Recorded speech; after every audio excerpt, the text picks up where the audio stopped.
Today on Inquirer, after another reported harassment on Filipino fishermen by the Chinese Coast Guard, Department of Foreign Affairs reiterates that the Philippines is entitled to exercise its rights in Ayungin Shoal. After President Marcos's call to carefully study the measure, Senate President Juan Miguel Zubiri vows to tackle the Maharlika Fund bill one step at a time without delay. First batch of imported onions now in the country, but a group of farmers urges the government to recall the onion importation order. And a Filipino among the fatalities of the mass shooting in Monterey Park in California.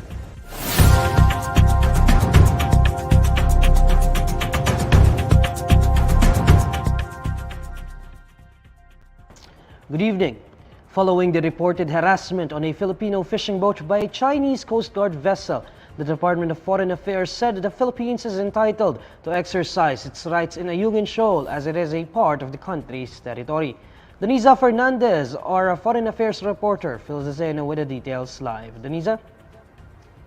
The Philippines is entitled to exercise its rights in Ayungin Shoal as it is part of the country's territory, the Department of Foreign Affairs or DFA said after the reported Chinese harassment. The Philippine Coast Guard over the weekend reported that a Chinese Coast Guard vessel drove away a Filipino fishing boat in Ayungin Shoal, which is located 315 kilometers off Palawan. DFA spokesperson Teresita Daza said, and we quote, "Ayungin Shoal is part of the exclusive economic zone and continental shelf of the Philippines. The Philippines is entitled to exercise sovereign rights and jurisdiction in the area without any intervention from another country. Filipino fishermen are free to exercise their rights and take whatever they are due under Philippine and international law, particularly the 1982 UNCLOS and the final and binding 2016 arbitral award." End quote. In 2016, the Permanent Court of Arbitration favored the Philippines' claims in the West Philippine Sea and invalidated China's 9-line claim in the South China Sea. The government, the DFA said, formed a permanent presence on Ayungin Shoal in 1995 with the BRP Sierra Madre, the actively commissioned Philippine naval vessel. The agency is just waiting for official reports from military and law enforcement agencies on the incident, Daza said, and then reports will be the basis of the DFA's next move. The DFA assured the public that they are vigilantly monitoring developments in the West Philippine Sea, especially after President Ferdinand Marcos Jr.'s meeting with Chinese President Xi Jinping during the former's state visit to China. Earlier, Marcos said that Xi pledged to find a compromise and find a solution for Filipino fisherfolk to continue fishing in the West Philippine Sea. Denisa, you mentioned this in your report. This incident just happened a few days after President Marcos's visit in China, where he and the Chinese President Xi Jinping supposedly agreed on a compromise with regard to the issue of the West Philippine Sea. I understand that President Marcos has already made a comment on this yesterday, but has the Chinese embassy or the Chinese government said anything about this recent incident at the Ayungin Shoal? Neil, yes, according to President Marcos, the government has already used a process agreed on with China to resolve such issues. The mechanism is contacting the Chinese government to bring the incident to the attention of President Xi, and that was already done. The Philippines may further pursue filing protests over the incident even after using the mechanism. However, on the part of the Chinese embassy, there is no statement yet on the incident. I'm also interested to know about the supposed agreement on a compromise between the Philippines and China, because what is there to compromise if the Philippine government stand is if the stand of the Philippine government is that what is ours is ours? Yes, Neil, the thing is the West Philippine Sea is ours, yet President Marcos even shared that President Xi pledged to find a solution that will be beneficial for Filipino fishers to fish again in the country's territory. But in fact, fishers group Malakaya asserted that a compromise with China is not needed, as the Philippines has the legal and political claim over our territorial waters. Maybe that's something we have to clarify because if the stand of the Philippine government is that what is ours, there may be no need for a compromise between the two countries. Thank you, Denisa. That's Denisa Fernandez reporting live. Senate President Juan Miguel Zubiri vowed to tackle the Maharlika Fund bill one step at a time without delay, following President Bongbong Marcos' call to carefully study the measure. Earlier, Marcos asked the Senate to closely examine the proposal, saying that it is more important to be right than to be quick. When sought for a comment on the President's call, Zubiri said in a text message that the Senate will study the measure carefully. The Senator added that they will consult with all sectors and lay the premise on why the fund is necessary. Zubiri committed to tackling the Maharlika Fund bill a step at a time while promising no delays. Last month, the House of Representatives passed its own version of the controversial bill that originally sought to establish a 275 billion peso sovereign wealth fund from various government, banks, and agencies. But after public outcry, the House scrapped the 125 billion peso fund proposal to be sourced from the government service insurance system and the social security system. At the Senate, and neophyte Senator Mark Villar filed on Monday his own version of the bill. The first batch of imported onions has finally arrived in the country as part of the government's temporary short-term solution to bring down the spiraling prices of the agricultural commodity. Agriculture Assistant Secretary Rex Esto Perez said that the 400 metric tons of yellow onions and 800 metric tons of red onions would need to be cleared first by the Bureau of Plant Industry before being released into the local market. He did not specify which country these came from. According to him, the volume of imported onions in the country was expected to bring down prices but not affect the livelihood of local farmers. Based on the DA's price monitoring, local red onions and local white onions in Metro Manila are selling for 200 pesos to 350 pesos per kilogram as of January 24. It can be recalled that the prices of local onions reached an all-time high of 700 pesos per kilo during the holiday season. Meanwhile, Farmers Group Kilusang Magbubukid ng Pilipinas is pushing for the government to immediately recall the importation order to prevent heavy losses and bankruptcy of our onion farmers. In a statement, KMP Chairman Emeritus Rafael Mariano said farmers are already feeling the brunt of the DA's importation order. He noted that onion farmers in Bayambang, Pangasinan have started to rely on bank loans and financiers for their production. Mariano also urged the DA and the local government units to realign their spending plans to purchase onions from local farmers should it be deemed necessary. In related news, Senator Cynthia Villar, who heads the Senate Committee on Agriculture, said that the Secretary of Department of Agriculture must have a heart for small farmers. May Secretary of Agriculture, but be sure na yung Secretary of Agriculture mahal ang farmer.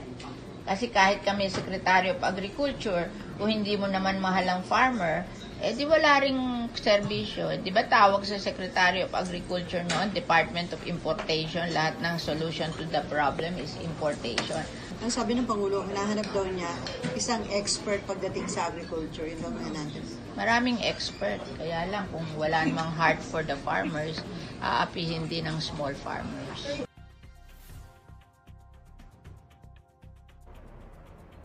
Next on Inquirer today, a Filipino among the fatalities of a mass shooting in Monterey Park, California.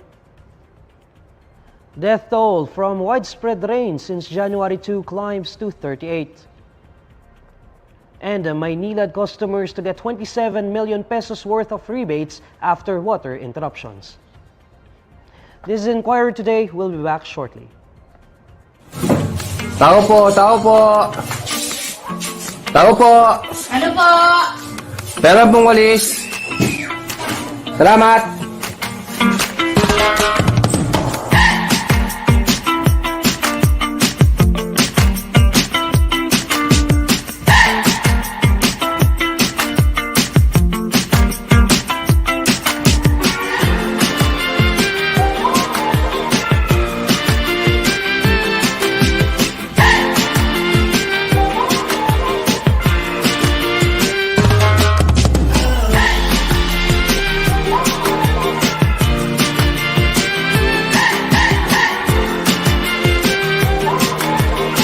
During the lockdown, naisipan ko na sana bata na lang ako ulit. Sana yung panahon daan na lang ako ulit para wala akong problema.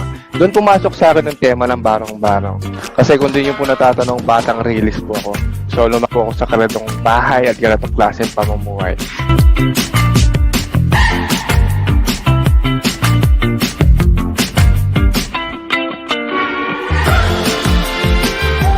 Parang yero to mga tol.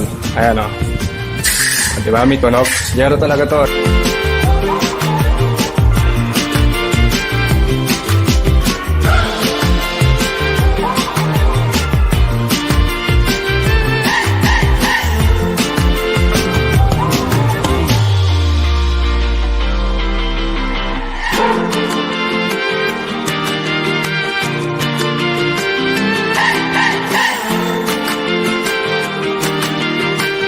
Sa pagbuo ng diorama, para ka na rin talagang bumubuo ng totoong bahay. Uunahan mo yung poste, yung mga biga, matinding pagtsatsaga po ang kailangan sa pagbuo ng diorama. Almost a month po, depende po sa project yung binubuo natin.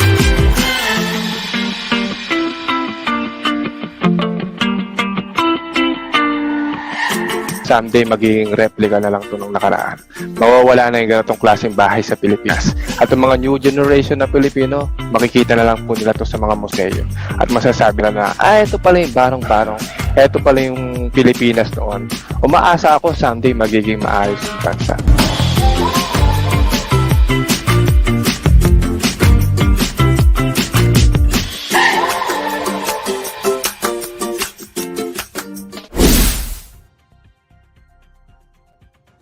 A Filipino was among the fatalities of the mass shooting in Monterey Park, California, according to the Philippine Consulate General in Los Angeles. The victim was identified as Valentino Alvero, an American citizen of Filipino descent. In a statement, the consulate said they received the news that Alvero was among the casualties of the shooting. When asked if casualty refers to death or injury, Department of Foreign Affairs spokesperson Teresita Daza confirmed to INQUIRER.net that Alvero has passed away. The consulate said they are prepared to assist the bereaved family should they seek help. They also urged the public to exercise all caution and to report any suspicious activities to local law enforcement. The mass shooting incident happened in Monterey Park in California on the night of January 21 during a Lunar New Year's celebration. A report from Reuters said the death toll from the incident has risen to 11. The death toll from widespread rain since January 2 has risen to 38, according to the National Disaster Risk Reduction and Management Council. The number of recorded deaths have increased to 38 after the NDRRMC received reports that 3 more have died due to bad weather caused by several low-pressure areas. 12 of these deaths were recorded in the Zamboanga Peninsula, 8 each in the Bicol region and northern Mindanao, and 7 in eastern Visayas. Mimaropa, Davao Region, and Soc-Sargen registered 1 death each. The NDRRMC further said it already validated 19 of the total death cases and is still verifying the rest. Several LPAs since January 2 brought extensive and persistent rain as the shear line and northeast monsoon, locally called Amihan, likewise prevailed across the country. Maynilad customers affected by water interruptions in southern Metro Manila will be getting a rebate worth over 27 million pesos beginning February, according to the Metropolitan Waterworks and Sewerage System Regulatory Office. The MWSSRO said this comes after customers in the Putatan Water Treatment Plant Supply Zone were deprived of uninterrupted 24-hour water service from December 2022 to January 2023. In a press conference with reporters, MWSSRO officer in charge Lee Robert Britannico said the agency has yet to determine the exact number of people who will get rebates in Parañaque, Las Piñas, Pasay, and Cavite. The rebates will take effect only once in February, according to the OAC. The range of these rebates will depend on how severely affected an area is. Based on the talks with Maynilad, Britannico said that there were problems with the treatment plant, but these are still inexcusable. This is not the first time that the PWTP supply zone experienced water outages. Maynilad was previously ordered to pay 9.2 million pesos in bill rebates last September due to water interruptions.